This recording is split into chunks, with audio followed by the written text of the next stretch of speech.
With Senate Democrats saying they won't throw their support behind a continuing resolution to keep the government open, federal employees in New Mexico and across the country now face the prospect of a looming government shutdown. New Mexico Attorney General Raul Torres has filed a lawsuit against an Albuquerque company accused of defrauding customers out of more than $700,000. As the March 22nd deadline for the legislative session approaches, the hotly debated New Mexico paid leave proposal faces questions from lawmakers. And New Mexico's land commissioner has banned mining in the Upper Pecos watershed and hopes the federal government will follow suit. From the Albuquerque Journal, this is the leading news. I'm Gino Gutierrez. It's Thursday, March 13th, and I'll have more on those stories in a few moments, plus a look at Albuquerque's weather forecast on the other side of this break.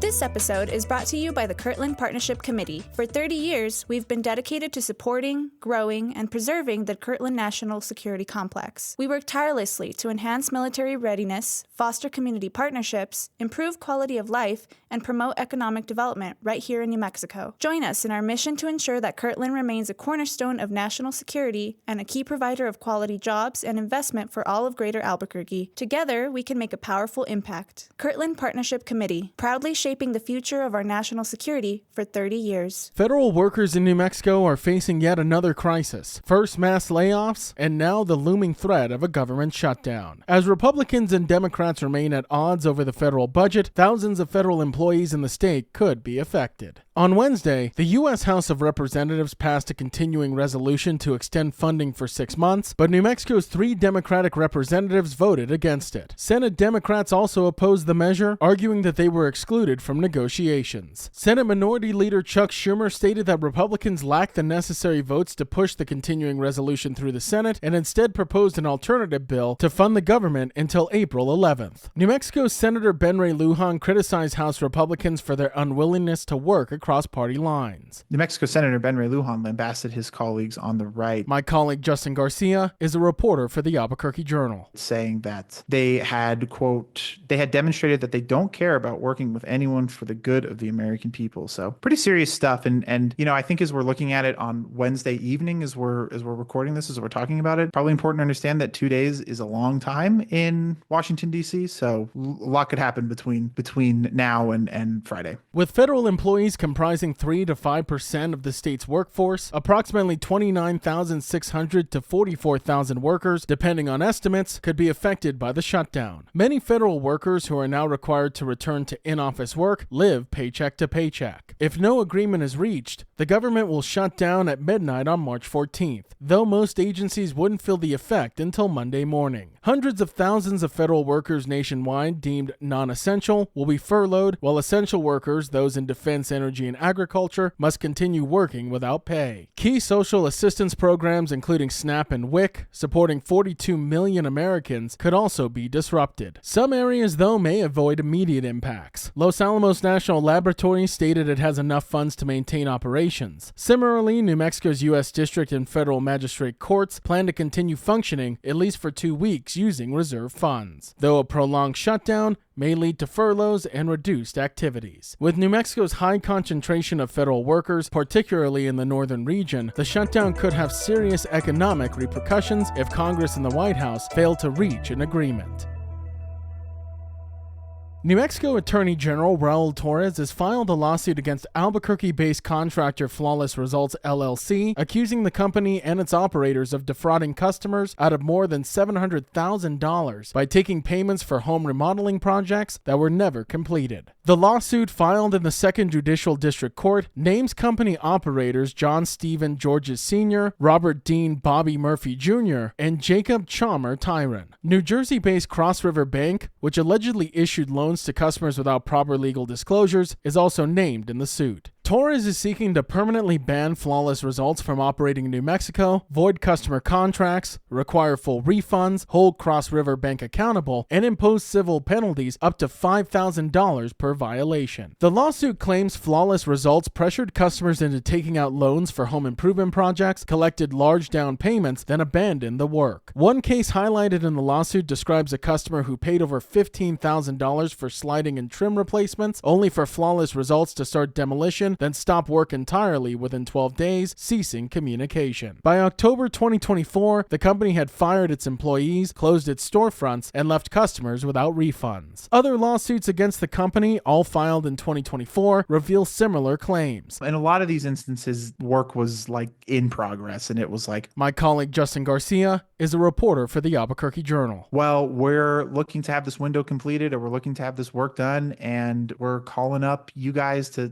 complete it, and just would either receive no answers or would talk to a former, in a different lawsuit that I read, but on the same topic. A customer called a former employee and said, hey, like, what's going on? And the employee was like, sorry, man, I've been fired. So it's not a great situation for sure. With individual losses ranging from $10,000 to over $31,000. Additionally, a supplier in Colorado is suing Flawless Results for more than $100,000. The Attorney General's office is urging affected customers to report their experiences to the State Department of Justice as legal proceedings move forward.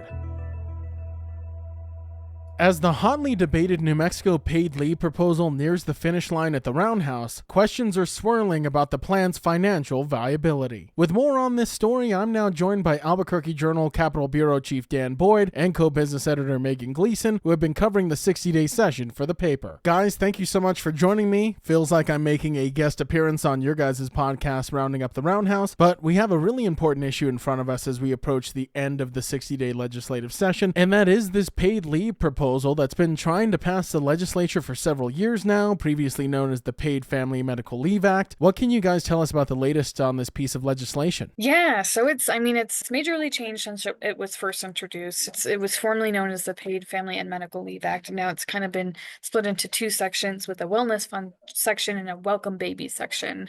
So the Wellness Fund section, similar to previous iterations of the bill, would impose mandatory contributions on employees and employers to create a fund that workers could then pull from to take up to 6 weeks time off for medical purposes, for bereavement, for military exigency leave, for a slew of different purposes. And the Welcome Baby side of this bill is that new parents, working parents with a new baby, I guess they are new parents, would get $3,000 rebate checks every month for 3 months and keep their jobs protected for 12 weeks while they leave unpaid. And that assumably would come from the state, although there have been some questions around where that money is going to come from. And that was the latest. Megan's done a great job covering this bill. The latest kind of developments today, the Senate Finance Committee, which is where the bill is now located, and they held a hearing, and several members really expressed some concerns about the kind of solvency and viability financially of this plan. They pointed out that there's really not money in the bill to pay for these rebate checks, even though they wouldn't start for a couple of years, and kind of expressed some misgivings about where that money would come from. Megan talked to the bill sponsor, and she said, well, that's really not necessary at this point, since it wouldn't take effect for a couple more years. But, the bill's at a really key point in the session right now where it just needs to get through one more committee and then get to the Senate floor.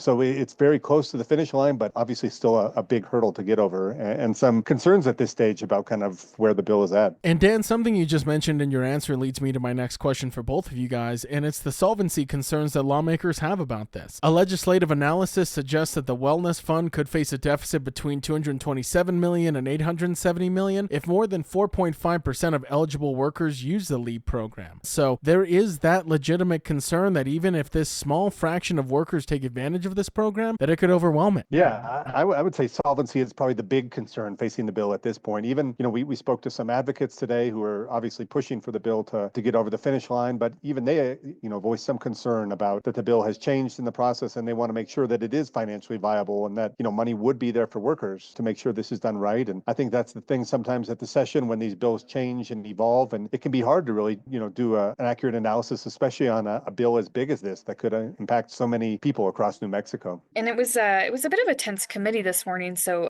today's Wednesday morning, the Senate Finance Committee met to hear a legislative analysis of the bill. They didn't want to vote on it. They just wanted to get a presentation of it. However, the bill sponsors were not actually invited. It was just supposed to be an informative meeting, but it ended up into a lot of senators having questions and concerns around fiscal solvency transparency and the bill sponsors not really being there to defend the bill. So obviously a lot of concerns about if the bill is financially viable, but really you could make the case, guys, that the biggest threat it faces right now is time. With about a week and a half left in the legislative session, it needs to cross the finish line before that March 22nd deadline. Yeah, we're now expecting, it sounds like the Senate Finance Committee might not even vote on it until this weekend. Obviously, that's fluid at this point in the session and could change. But, if that were to happen, then it could go to the full Senate kind of early next week. But yeah, I mean, this could come down to the final days or final hours even of the session before we kind of find out for sure, if it passes or not. And we're still not really sure where the governor's office sits on it. They've been pretty quiet about the bill. And so even if it did pass the Senate, if it had to go back to the House for approval again, if any changes are made,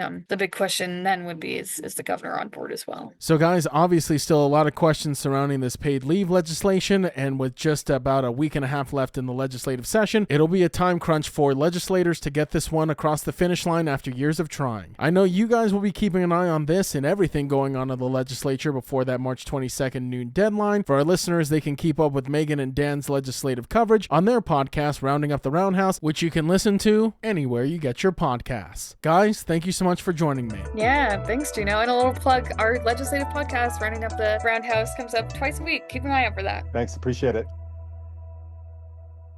New Mexico Commissioner of Public Lands Stephanie Garcia Richard has banned mining on 2,552 acres of state land in the Upper Pecos watershed until 2045. Local residents have been working for a long time to try and get federal protection from mining, like to ban mining on federal lands in the Upper Pecos watershed area. My colleague Kathy Cook covers the federal government for the Journal. Today, the state government bans mining on state lands in the same area. And so it's not necessarily as effective a move as if the federal government did that, because it covers, I think, a little over 2,000 acres versus the federal government's been considering a ban that would prevent mining on 165,000 acres. So it's a much bigger area. But part of the reason that the state land commissioner, Stephanie Garcia Richard, did this was to apply pressure sort of to the federal government to try and encourage them to follow through on protecting the federal lands from mining. While there are no active state mining leases, Co-Mexico LLC holds 20 leases on federal land in the region, which has a history of environmental damage from past mining operations. That includes a 1991 fish kill and a $28 million